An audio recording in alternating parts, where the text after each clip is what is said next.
नमस्कार दोस्तों, मैं राहुल कुमार, आपका YouTube चैनल फ्यूचर स्टार्ट में आपका स्वागत है। आज मैं आप लोगों के सामने कहानी पत्नी, जैनेंद्र कुमार की कहानी जो है पत्नी पर डिस्कस करने आया हूँ।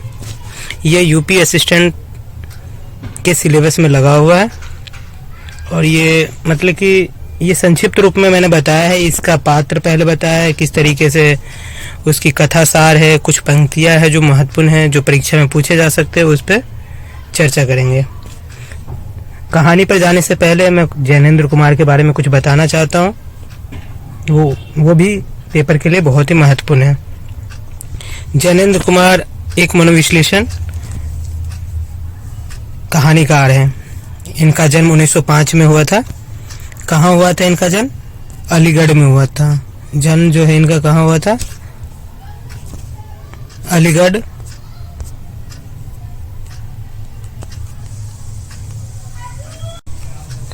इनका जन्म कहाँ हुआ था? अलीगढ़ में हुआ था, उत्तर प्रदेश, कोडियागंज।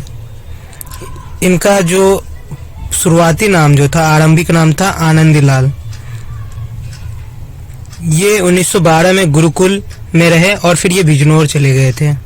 इन्होंने मैट्रिक परीक्षा की पढ़ाई 1919 में पंजाब से की थी और उच्च शिक्षा के लिए ये हिंदू विश्वविद्यालय चले गए थे। 1921 में शिक्षा अधूरी छोड़कर इन्होंने असहयोग आंदोलन में भाग लिया था और ये असहयोग आंदोलन कब बंद हो गया था?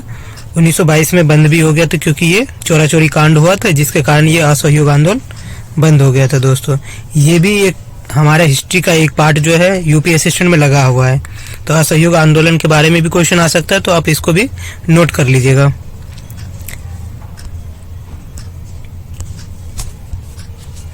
1921 से 23 में ये व्यापार में संलग्न रहे और 1923 में ये नागपुर चले गए और राजनीतिक पत्रों का संवाददाता में कार्य किया। इन्होंने राजनीतिक गतिविधियों के कारण ये गिरफ्तार भी हुए, क्योंकि उस समय किसका शासन था? अंग्रेजों का शासन था। ये जीविकोपकार्जन मतलब कि ये अपने दिनचर्या के सुधार करने के लिए कलकत्ता भी गए थे और उस समय कलकत्ता जिस तरीके से आज दिल्ली भारत का केंद्र है, उसी तरीके से उस समय क्या था? कलकत्ता हमारे देश का एक केंद्र माना जाता था अंग्रेजों के समय में, क्योंकि वहाँ क्या था, सबसे पहले अगर कोई ब्रिटिश आता था तो पहले कलकत्ता से होते हुए आता था। प्रेमचंद के प्रवर्तित उपन्यासों में जैनेंद्र का विशिष्ट स्थान है। ठीक है दोस्तों, उनके उपन्यासों में मनोविज्ञान का विशिष्ट आधार है, ये मैंने पहले ही बता दिया आपको। उनके कथानक में क्रांति और आतंक के तत्व हैं। जो उनके विषय होते वो कैसे? क्रांति होगा, आतंक होगा। उनके पात्रों के अंदर क्या है? विध्वंस की प्रवृत्ति पाई जाती है, लेकिन नारी के संपर्क में आकर उनके क्या होता है? उनकी जो प्रवृत्ति कैसे हो जाती है? कोमल हो जाती है। किसकी? पुरुषों की हुई। हिंदी जगत में जैनेंद्र के प्रसिद्ध कहानीकार के रूप में प्रसिद्ध है। इनकी कहानियां, जैनेंद्र की कहानी 7 भागों में है, जैसे कि हम वो 7 भाग देखना जरूरी है दोस्तों। नंबर 1, शहीद और क्रांतिकारी कहानी इन्होंने लिखा है। बाल मनोविज्ञान और वात्सल्य कहानी इन्होंने लिखा है। नंबर 3, दार्शनिक और प्रतीकात्मक कहानी इन्होंने लिखा है। चौथा, इन्होंने प्रेम और विवाह संबंधित कहानी लिखा है। प्रेम के विविध रूपों पर इन्होंने कहानी लिखी है और सामाजिक कहानियां सामाजिक रूढ़ियों पर इन्होंने कहानियां खूब लिखी हैं। जैनेंद्र की कहानियों में एक प्रकार की दार्शनिकता जो दिखती है, वो कहाँ से दिखती है? पाश्चात्य जो मनोविश्लेषणवाद के जो प्रवर्तक है, उनसे भी इनके ऊपर प्रभाव दिखती है।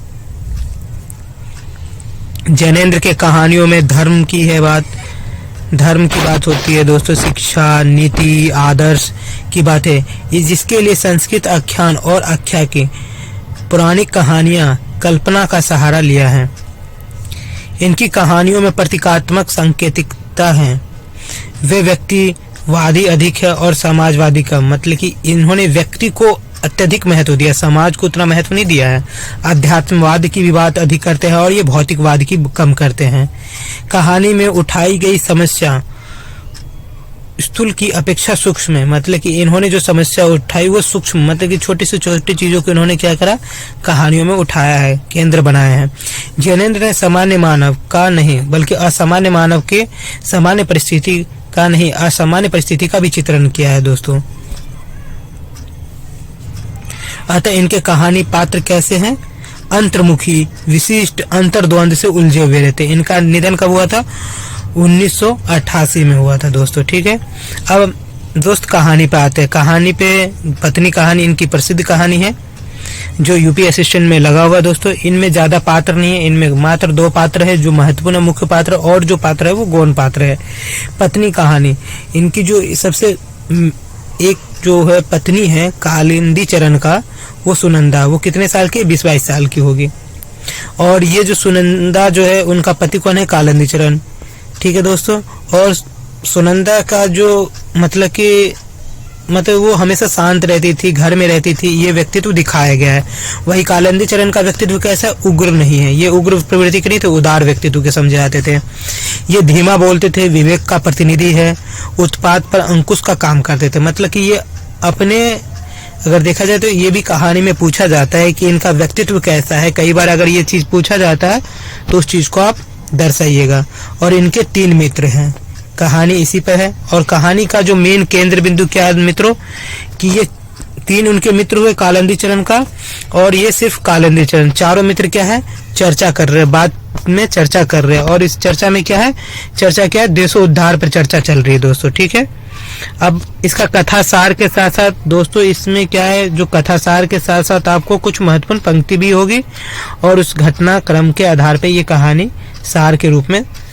अब आगे हम चलते हैं।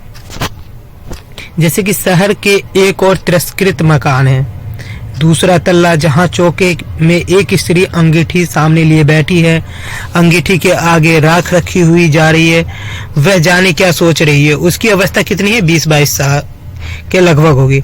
देह से कुछ दुबली और संभ्रांत कुल की मालूम होती है। ये किसके बारे में वर्णन किया गया है दोस्तों, ये सुनंदा के बारे में वर्णन किया गया है, क्योंकि ये एक स्त्री पात्र जो है तो वो कौन है, 20-22 वर्ष की, मैंने पहले ही बताया था, वो सुनंदा है। कालिंदी चरण क्या है, कालिंदी चरण के साथ 3 मित्र, जो उनके 3 मित्र देशोद्धार की बात कर रहे हैं कालिंदी चरण के साथ, वो कहाँ आते हैं, वो उसके घर पे आते हैं, कालिंदी चरण के घर पे। ये चारों मित्र की जब मैंने बात बताई थी, ये चारों मित्र देशोद्धार के संबंध में कटिबद्ध है। चर्चा उसी सिलसिले में चल रही है। भारत माता को स्वतंत्र करना होगा, और नीति अनीति अहिंसा हिंसा का यह समय नहीं है।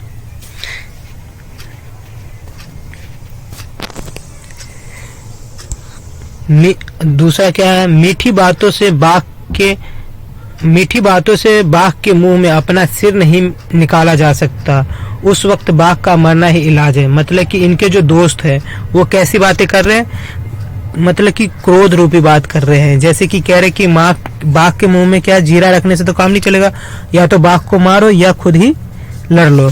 लोग हैं जो कहते हैं कि आतंकवादी मूर्ख हैं और वे बच्चे हैं। हाँ, वे है बच्चे और मूर्ख, उन्हें बुजुर्ग और बुद्धि मानी नहीं। जुल्म को मिटाने के लिए कुछ जुल्म करना होगा। ये कितनी अच्छी लाइन है, ये आप नोट कर लीजिएगा। यह भारत माता की स्वतंत्रता को समझना चाहती है, पर उनको न भारत माता समझ में आती है न स्वतंत्रता। ये किसके लिए कहा गया, ये लाइनें पूछ सकता, सुनंदा के लिए कहा गया दोस्तों। ठीक है दोस्तों, ये इंपॉर्टेंट लाइन है, आप लिख लीजिएगा। कालिंदी चरण अपने दल में उग्र नहीं समझे जाते थे, किसी कदर उदार समझे जाते थे। सदस्य अधिकतर अविवाहित हैं, कालिंदी चरण विवाहित ही नहीं है। यह एक बच्चा खो चुके हैं, मतलब कि इनका एक बच्चा भी खो चुका है। इन कारणों से उनकी बात का दल में आदर था। किसका, कालिंदी चरण। कुछ लोग उनके धीमेपन पर रुष्ट भी हैं। वह दल के विवेक का प्रतिनिधि और उत्पाद पर अंकुश का काम करता है। वही दूसरी लाइन देखते हैं। बहस इतनी बात पर थी कि कालिंदी चरण का मत था कि हमें आतंक को छोड़ने की ओर बढ़ना चाहिए। आतंक से विवेक कुंठित होता है, और या तो मनुष्य उससे उत्तेजित ही रहता है या उसके भय से दबा रहता है। दोनों में स्थिति श्रेष्ठ नहीं है। हमारा लक्ष्य बुद्धि को चारों ओर से जगाना है, उसे आतंकित करना नहीं है। यह भी लाइन इंपॉर्टेंट है दोस्तों, इसलिए याद कर लेना। सरकार व्यक्ति और राष्ट्र विकास के ऊपर बैठकर उसे दबाना चाहती है। हम इसी विकास के अवरोध को हटाना चाहते, इसी को मुक्त करना चाहते। ये भी लाइन इंपॉर्टेंट है। आतंक से हम काम नहीं होगा। जो शक्ति के मद में उन्मत्त है, असली काम तो उन मद को उतारना है, उनमें कर्तव्य भावना का प्रकाश जगाने का है। इतनी, ये भी लाइन इंपॉर्टेंट है दोस्तों। इतनी फौज पुलिस के सिपाही और मजिस्ट्रेट और मुंशी और चपरासी और थानेदार और वायसराय, ये सब सरकार है। किस किस को सरकार कहा गया ये पूछा जा सकता है और इसमें से एक दे देगा कि कोई सा सरकार नहीं है, तो इन सबको याद कर लेना है। ऐसे ही बेपरवाह से तो बच्चा चला गया। किसने कहा? सुनंदा ने कालीचंदी चरण को कहा, क्योंकि वो बेपरवाह रहते थे, देश के कार्य में उन्मत्त रहते थे लेकिन वो बेपरवाह रहते थे। ठीक है दोस्तों, अगर आपको वीडियो अच्छी लगी तो लाइक करिएगा जरूर, चैनल को सब्सक्राइब कर लीजिए ऐसे ही वीडियो पढ़ने के लिए। धन्यवाद दोस्तों।